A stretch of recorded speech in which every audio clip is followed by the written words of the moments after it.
There are countless Christmas horror movies focused on killer Santas. But maybe not so surprisingly, there have been some real-life killer Santas out there. And in this video, I'm going to tell you about the disturbing stories of a couple of them. Just a heads up, this video may not be holly jolly and there are some darker themes.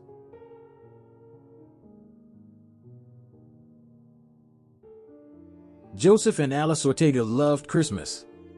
It was their favorite time of year to see spend with their family, their two oldest sons, James and Charles, and their daughters, Leticia, Alicia, and Sylvia. On Christmas Eve of 2008, the Ortega family invited all 5 of their adult children and their families to their home in Covina, California, the middle to upper middle class, low crime community about 20 miles east of Los Angeles. The family was in the middle of a Christmas Eve poker game when the doorbell rang, and what unfolded next was unimaginable.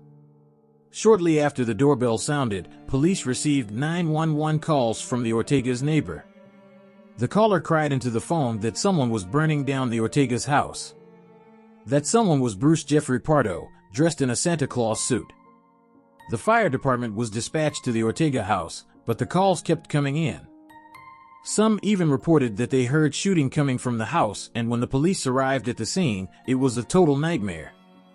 The only surviving Ortega family members police could locate was Leticia, her husband, and their 8-year-old daughter, who managed to escape the house and make it to a neighbor's house.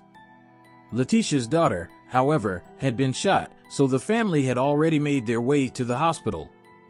What happened was Sylvia Ortega Pardo, Bruce Pardo's soon-to-be ex-wife, had finalized their divorce the week prior to the attack. This apparently caused Bruce to snap in the worst way imaginable, and this was his way of getting revenge. Bruce had arrived at the Ortega home in a Santa costume with a gift-wrapped package containing a rolling air compressor converted to deliver gasoline from it and at least 4 9mm semi-automatic handguns. His 8-year-old niece, Katrina, the daughter of Leticia, ran to answer the door in excitement to be greeted with the Santa, only to be shot in the face. Luckily, she survived. Bruce then started firing indiscriminately at fleeing party-goers. After he ran out of bullets, Bruce pulled out his homemade flamethrower to spray 18 gallons of gasoline into the house, causing it to burn down. In the middle of investigating the aftermath of this chaotic scene, police received a tip from a neighbor. She and her husband had seen a car leaving the cul-de-sac. At around 11:45 p.m. police started searching the Ortega's scorched home, where they found bodies burned beyond recognition, which were later identified as missing Ortega family members. A total of 9 people were murdered. While police were busy investigating this massacre, they received a call from Bruce's brother, Brad Pardo, who returned home from a Christmas party to find his brother lying dead in a pool of blood. Bruce had taken his own life. On Christmas Day, police interviewed Leticia, who said that despite the Santa Claus costume, beard, and hat, she could identify the shooter to be her sister's ex-husband, Bruce Pardo. Investigators then went back to Brad's house, where Bruce was found dead, and searched his car, which ended up being the same car the Ortega's neighbors had described seeing on their street after the murders. Inside the vehicle, police found a Santa suit and thousands of rounds of ammunition. The car had also been booby-trapped to explode once the Santa suit was removed. And though the vehicle exploded, no one was injured. The autopsy of Bruce revealed third-degree burns on his hands and arms, and part of the Santa suit had melted onto his body. Police also found $17,000 in cash cling wrapped on his legs inside a girdle. Police believed he didn't initially plan to kill himself. Around the same time, a man reported a suspicious car parked in front of his Pasadena home. Police ran the plates and found the car had been rented by Bruce. Though the car wasn't rigged, it was packed with supplies including a computer, clothes, water, food, and maps of the U.S. and Mexico. Police believed Bruce had been planning on escaping to Mexico after his killing spree, and this was his getaway vehicle. The vehicle was also parked about 500 feet from the house of Scott Nord, Sylvia's divorce attorney. This was definitely not a coincidence, and Bruce was likely planning on also murdering Scott, because in June of that year, Bruce was ordered to pay $800 a month in spousal support. The divorce clearly took over Bruce's life, and he began to plot ways to get back at Sylvia. And instead of just killing her, he decided that he was going to destroy everything and everyone that she loved. The most likely explanation for Bruce's suicide would be his unexpected injuries. He didn't realize there was an open flame somewhere in the house, likely a candle. And when he was spraying gasoline, this led to an explosion that left him horrifically burned. Instead of driving to kill Sylvia's attorney and then escaping to Mexico like he most likely originally planned, Bruce instead went to his brother's, where he killed himself because of how badly he was burned. Katrina Yusuf Polsky is alive and well today, and fortunately she hasn't let the horrific experience open her, and she's currently living her life to the fullest.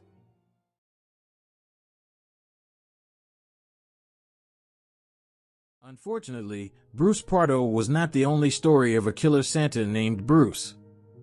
Bruce MacArthur was known as an outwardly jovial man who was the perfect Santa due to his ample white hair and beard. And so that's what he did as his second job. He was a Santa at Toronto's Agincourt Mall until as recently as 2016. Bruce was, at the time, 68 years old, and when he wasn't working as a mall Santa, he was working as a successful landscaper, trusted by his many clients to turn their yards into lush gardens. The sick thing is, Bruce's jolly personality he conveyed was just a front. The parents, happily watching their kids on his knee and his clients admiring their new lawns, had no idea what Bruce actually was: a necrophile and a serial killer. Little did one of his clients know he was turning their lush new garden into a graveyard. Between September 2010 and June 2017, Bruce murdered at least 8 men. His targets were usually vulnerable, having been poor, lonely, or new immigrants. All of Bruce's victims had arrived to what they thought was a safe country to explore their sexuality. Bruce's seemingly welcoming and friendly nature led his victims to thinking he was a friend and to trusting him. Then he would kill them. Bruce was described by colleagues and coworkers to be a great guy who always had a smile on his face.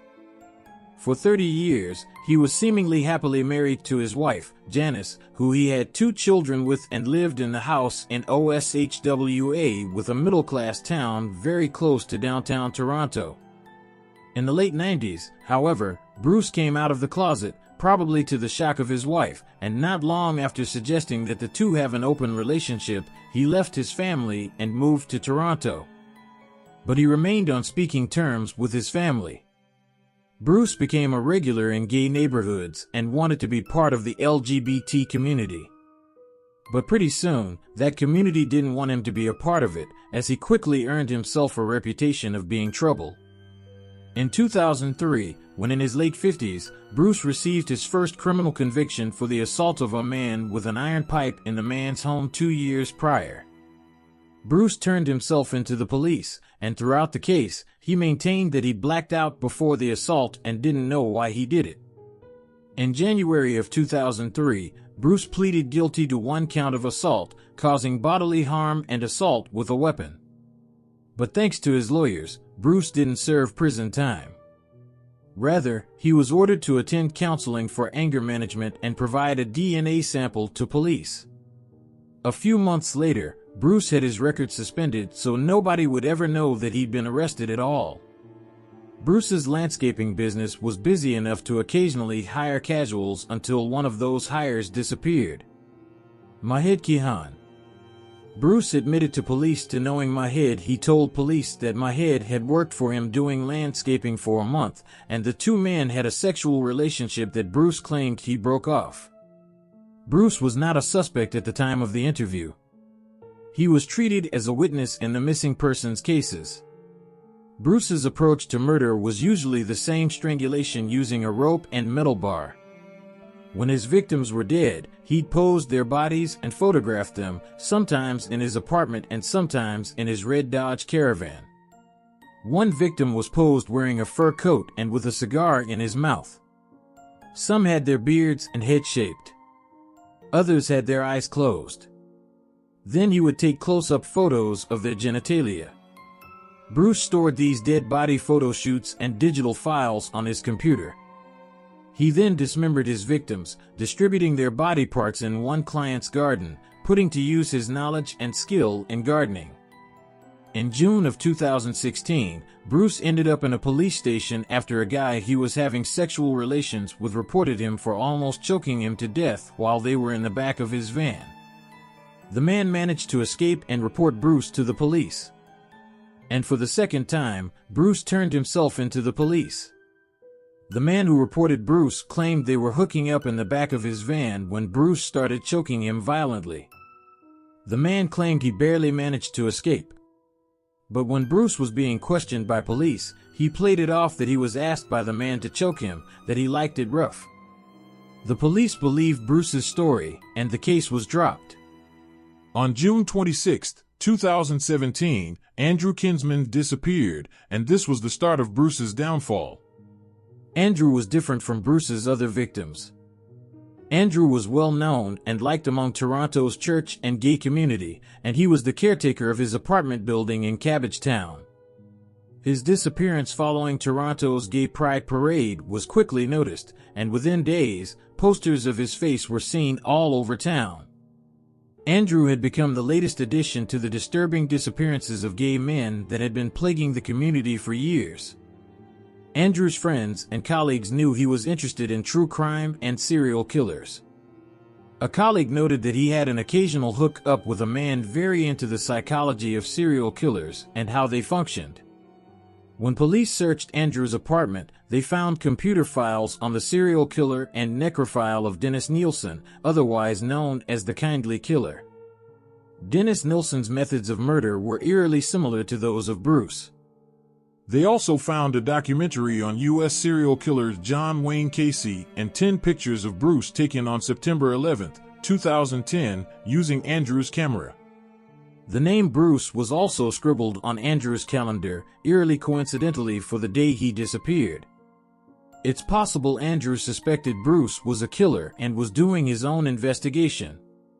Police discovered CCTV footage showing Andrew getting into Bruce's red 2004 Dodge Caravan. They finally had a suspect. In September of 2017, while Bruce was under surveillance, police took a coffee cup he discarded in the trash to obtain a sample of his DNA. 2 months later, Bruce dumped his caravan at a scrapyard, which was seized by the police and forensically examined.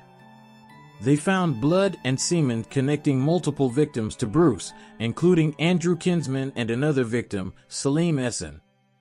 This evidence allowed police to obtain a warrant to enter Bruce's home covertly without him being there. Forensic experts discovered photographs of Andrew and Salim on his computer taken after both men were dead. The timing of this discovery was impeccable because Bruce was likely about to commit another murder. The next day, police witnessed a younger man arrive at Bruce's apartment building in Toronto. The man was likely to be Bruce's next victim.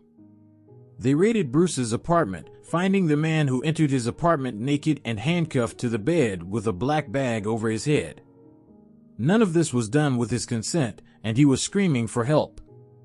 Bruce was arrested and charged with the murders of Andrew and Salim. A deeper search of his apartment revealed files on each of his 8 victims and souvenirs from each of his crimes. They included ropes and a metal bar used in the strangulations, jewelry from multiple victims, and a notebook from Salim. They also found a file he'd already prepared for the man they'd saved, confirming that he was close to having the same fate as the other 8 known victims. Police checked 75 properties that Bruce had worked on and had one client's property in Leaside. They found body parts from the 8 victims and large planter boxes and an adjacent ravine. Karen Fraser, the homeowner, was shot and stated that Bruce was the best friend, neighbor, relative anyone could want. A similar description many others used for him in the past. But one major question still stands: were there only 8 victims? Bruce entered a guilty plea early in court proceedings but showed no sign of remorse. He was given a life sentence on each murder charge. Between 1975 and 1970, 14 men from Toronto's gay community were murdered. The method of killings varied, including beating, strangulation, and stabbing. Police solved around half of the cases, but the rest remained cold cases. It seemed likely that Bruce was somehow linked to these other murders. For a seemingly jolly mall Santa to be capable of such atrocities makes you realize you never really know what kind of person somebody actually can be behind closed doors.